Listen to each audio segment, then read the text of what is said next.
जय गुरुदेव, जय माँ गायत्री। सभी को मेरा प्रणाम। आज हम जानेंगे पूज्य गुरुदेव की उस बात को जिस ज्ञान के जरिए पूज्य गुरुदेव हमें यह सिखा रहे हैं कि हमें क्या करना चाहिए।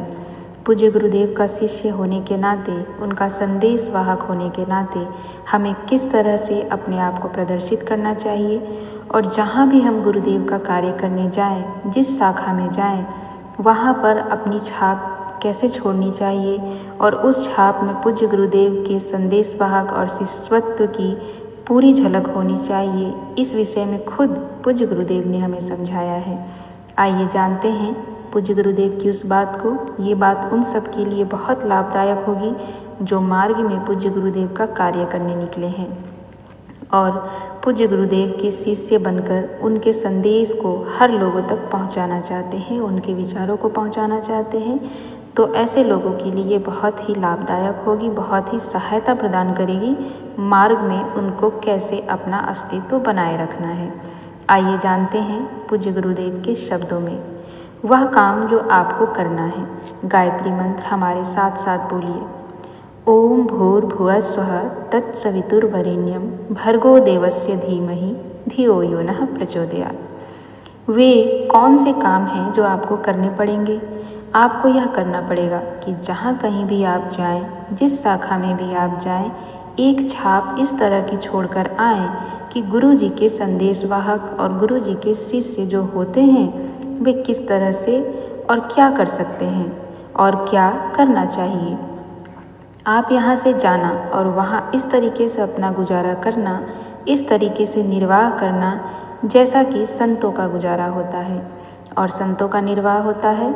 आप जहाँ कहीं भी जाएं, अपने खान पान संबंधी व्यवस्था को कंट्रोल रखना। खान पान संबंधी व्यवस्था के लिए हुकूमत मत चलाना किसी के ऊपर। वहाँ जैसा कुछ भी हो, जैसा कुछ लोगों ने दिया हो, उसी से काम चला लेना। आपको तरह तरह की फरमाइशें पेश नहीं करनी चाहिए जैसे कि बाराती लोग किया करते हैं। बारातियों का क्या काम है? बाराती लोग सारे दिन फरमाइश पेश करते हैं।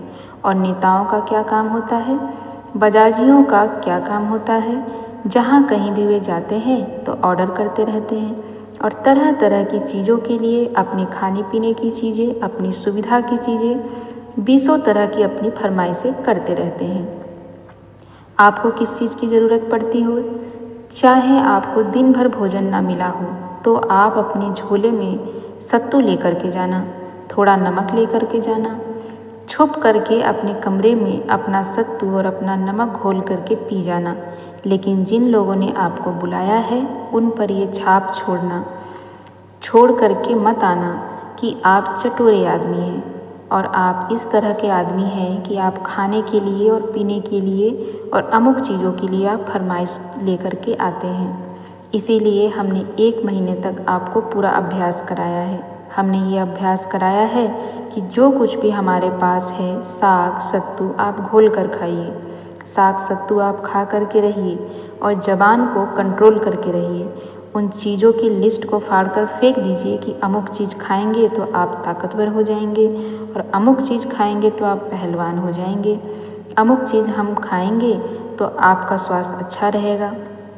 मित्रों, हम यकीन दिलाते हैं कि खाने की चीज़ों से स्वास्थ्य का कोई ताल्लुक नहीं है और अगर आपको घी नहीं मिलता तो कोई हर्ज नहीं, कुछ आपका बिगाड़ नहीं होने वाला है।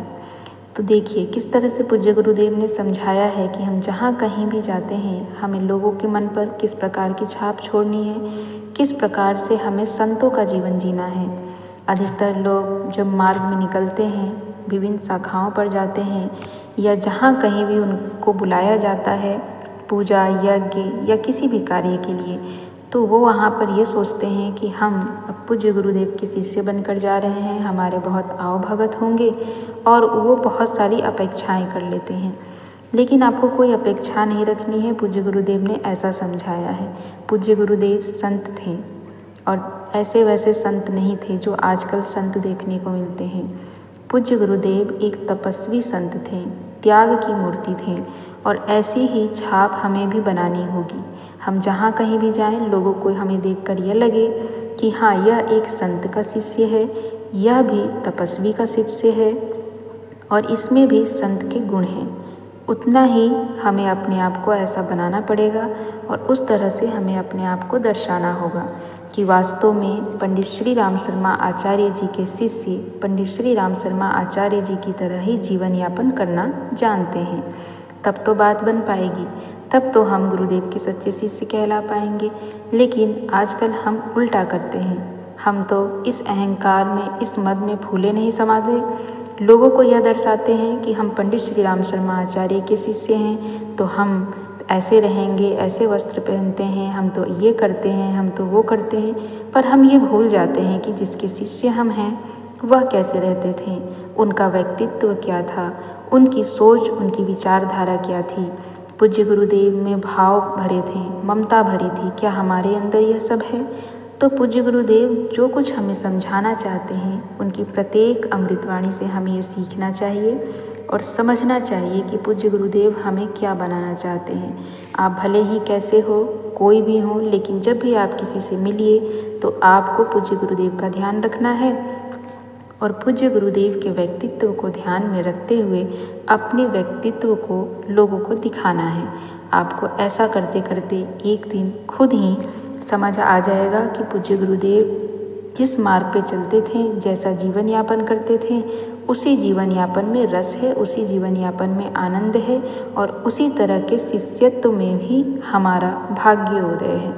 आगे से आप भी ध्यान रखें, पूज्य गुरुदेव की इस बात को माने और अपने अहंकार को एक तरफ रखते हुए पूज्य गुरुदेव के व्यक्तित्व को सबसे ऊपर महत्व देने की आदत डालिए। जय गुरुदेव, जय माँ गायत्री। सभी को मेरा प्रणाम।